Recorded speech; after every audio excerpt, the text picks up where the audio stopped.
Welcome to the Undrafted Hockey Fan page. We are talking about the Philadelphia Flyers today, and I got my new hat from American Needle. American Needle. Very excited. It's a great hat. I have a huge head, so I'm very happy to have a hat that I don't have to put on the last or the second to last button. So, like I said, I'm very happy with this. So, we were talking about the Philadelphia Flyers today. And their up and coming off season and their up and coming season as well. Sorry, off season as well as up and coming season. So we're gonna jump right into it. I'm gonna talk about the quick ads real quick and quick notable losses, and we'll break down a couple of those as well. A couple of the ones that they had. We had the Provorov trade. We have James Van Riemsdyk, who was not traded at the trade deadline this past year. Brandon Lemieux walked. Tony DeAngelo as well was bought out, and Kevin Hayes was traded as well. So we'll go over those in a little bit. Some notable ads in their draft in the offseason.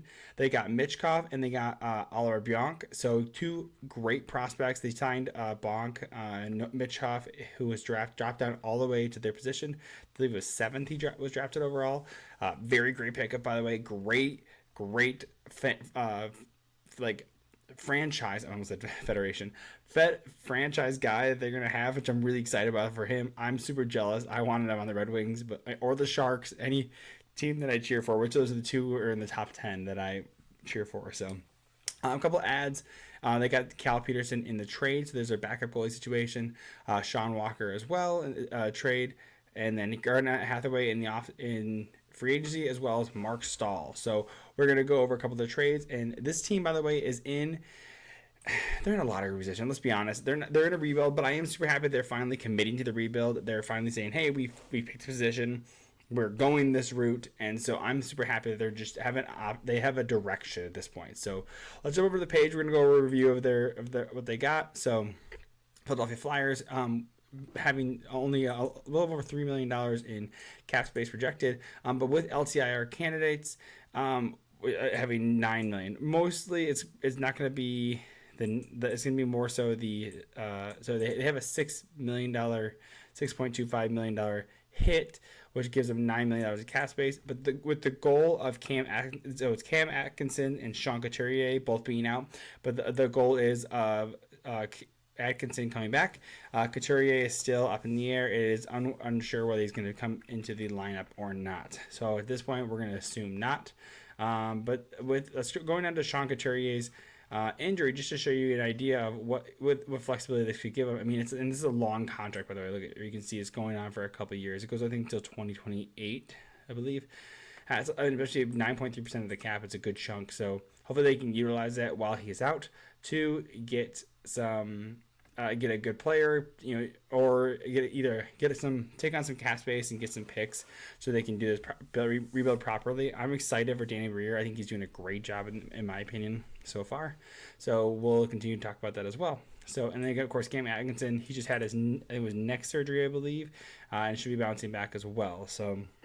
Again, we're going to go over some of the trades that they did this past offseason that I think were huge and very important, right? So you have the giant trade, sending Ivan Provorov to the Columbus Blue Jackets. So first going Philadelphia Flyers trading Ivan Provorov to the Kings, and they are retaining 30% of his salary. So the Columbus Blue Jackets get the player at a discount. I think that they have him for another 2 years, I believe it is. In exchange, so from what the Columbus ended up sending them was a first round and a second round pick. So great, love that right there, right? And now the reason that you pick the Kings is so they can again run Provorov through there, but they can also dump some cap, right?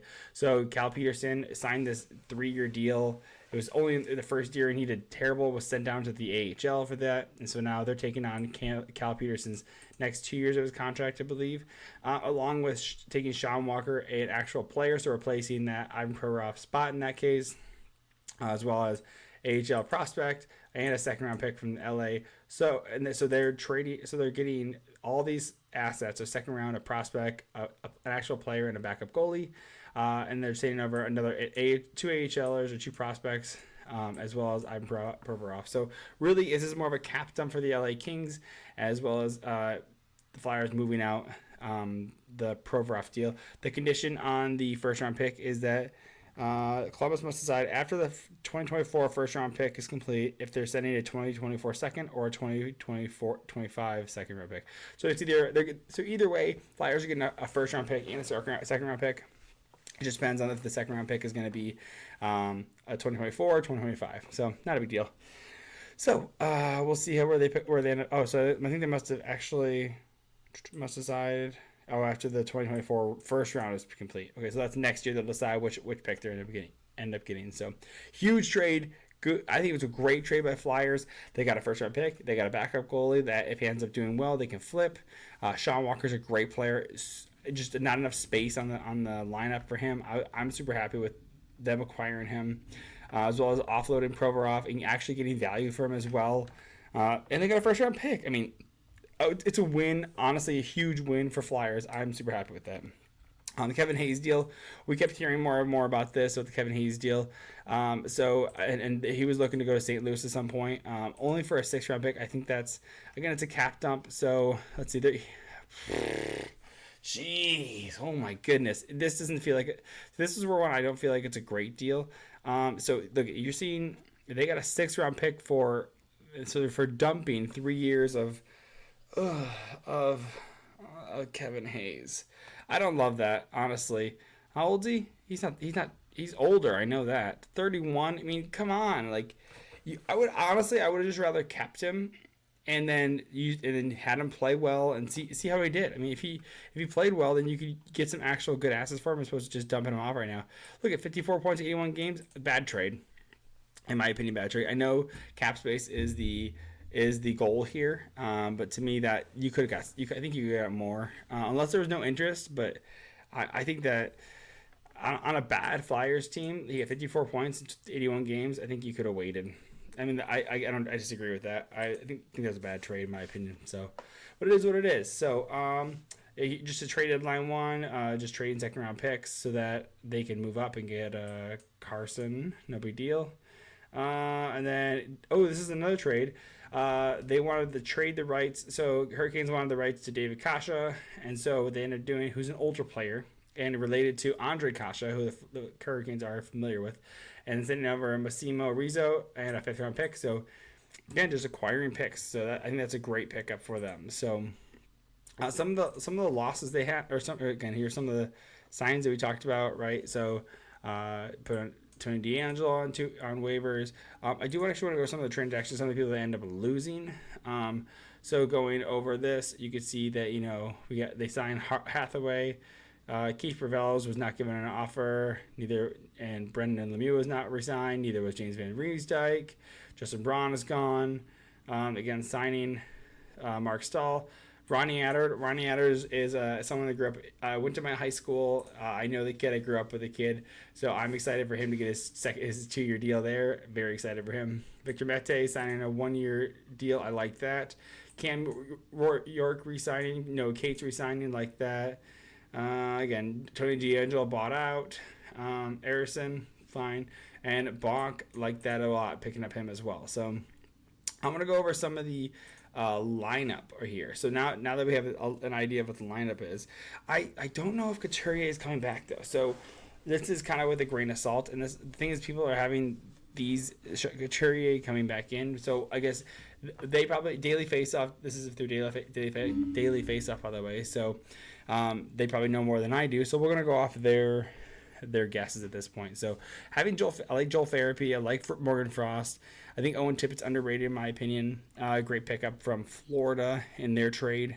I like the Scott Laughton. Again, Couturier, if he's healthy. Konechniak is great too. I mean, some of these guys are actually going to be able to be traded. Let's actually jump over to Cap Friendly instead. I think this will be a little more helpful on seeing where they sat and everything. Again, Farabee, half point per game. I mean, that ice type 17 minutes is definitely going to be going up. Let's see. Again, Couturier didn't play, so hopefully it's not 2028, it's 2030. Okay, well, they're going to have him for a bit, so we'll see what happens there. Again, Owen Tippett, I thought 49 points, 77 games, that's awesome. Again, his playing time is going to go up. The fact that he's going to be playing on the first line now. I like Cam Atkinson as well. Didn't get playing time, of course. So we'll see what he can do there. Noah Cates, good almost a half point per game. I mean, Konechny over a point per game. I mean, I think honestly, I think they're going to end up flipping him at the deadline next year because they'll be able to get someone will be able to pick him up for an extra year as well. I think they're going to be able to get a first round pick for him for sure. Scott Laughton, Scott Laughton was talked about actually about being traded. I'm surprised they ended up keeping him. I probably wasn't getting good enough offers from him at this point, especially because he signed till 2026. Putting up over half point per game on a third line, I like that a lot in 18 minutes. It looks like they're really rotating the big minutes. Like they're not playing. So a lot of times when you end up seeing, you see like 20 to 22 minutes of their first line, 18 to 20 in your second line, and it starts to diminish really quickly. Your first and second lines are played a lot more, but you can see there's a lot of diversity. I'd say a lot of good. The fact that there's 16 minutes, 18 minutes, 20 minutes, 17 minutes, 20. Like there's, and then even the last line usually gets like 8 to 10. You're getting about 11 and a half and 10 on these guys. So I kind of like these. I actually do like these. Here's actually some of these guys that were signed recently. Deloriers was signed recently. Paline, Garnett, Hathaway. So I like that there's a little more spread, especially with the way Tortorella is doing this. So we'll see how these guys play. I mean, again, it's a rebuilding team, so points are not going to matter as much. But it's more so who are guys that are going to be gone. Either Konechny is going to stay and be your captain, right, eventually, or he's going to go. Right, or that can be Owen Tippett. Is that can be Joel Farabee? Joel Farabee's 23 years old, young guy. He could be a captain right there, right? So that's an option. But a lot of these guys are going to be traded. I really like Morgan Frost. Man, that would be sick if he played well. I think that they have him on the first line. Yep, Daily Faceoff has in the first line. So either way, I really like Morgan Frost. Big fan of him. I really hope either Flyers can keep him. Or he can be traded away. I think he's going to be a great player.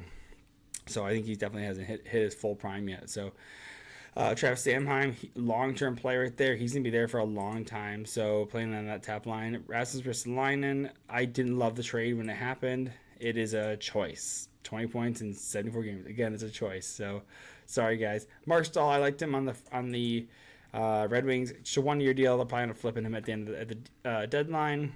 Cam York, I like as well. Some of these guys I really like. Nick Sealer, I don't know much about him. But Sean Walker, really like him. I think they'll end up probably flipping him as well. Or if they don't keep and they end up keeping him at 28, they'll probably end up flipping him. Carter Hart, he played well. .907. It's around league average on a bad team. You want to see it. The record's 500, so that's fine, I guess. So you're gonna want to see a little bit more out of these guys. But again, it's a rebuilding team, right? You're not going to be expecting big, lofty goals out of these guys. You're not going to be seeing them top in the Metro. They're going to be seventh. They're going to be eighth in the Metro. The guys are going to try really hard. Hopefully they can get back to Philadelphia Flyers of being tough and grinders. But we'll see. I'm excited. I'm excited about them. I'm not excited for them to lose games. I'm excited for them to have a direction. I'm excited for them to be like, hey, this is where we're going. You need to play well so we can trade you so the team can be better long term. And so that's why they're signing the one-year deals like Mark Stahl, and they're probably going to flipping some of these guys. So I'm excited about it. I'm excited for Flyers fans. Flyers fans. They're my tier 2 of teams. I have some teams that I like to follow, like Buffalo, and I like to follow Philadelphia. I think they're cool teams. Seattle's one of those as well. I like to follow them and just like to see what they're going to do. I'm like cheering from them in the background. I'm actually a Red Wings in Dallas and San Jose fan, but those are my 3 favorite teams, and I got some ones that I kind of cheer for. I do like, and so I got the Flyers hat because I do like them a lot. So anyways, let me know what your thoughts are on this. Like I said, I want to hear what you got to say because I'm still learning more about the Flyers. I'm cheering for the Flyers also because my buddy Ronnie's on there. So let's see. Let me know what your thoughts are. Hit like, subscribe, and let me know what you want to hear more. Or which team you want to hear next. We are going through all 32 teams, going Z to A, bottom to top. So next on is who's ever after this. I think it's the New Jersey Devils, I believe. So or New York, one of those teams. So let me know what your thoughts are. Hit like, subscribe, and love you.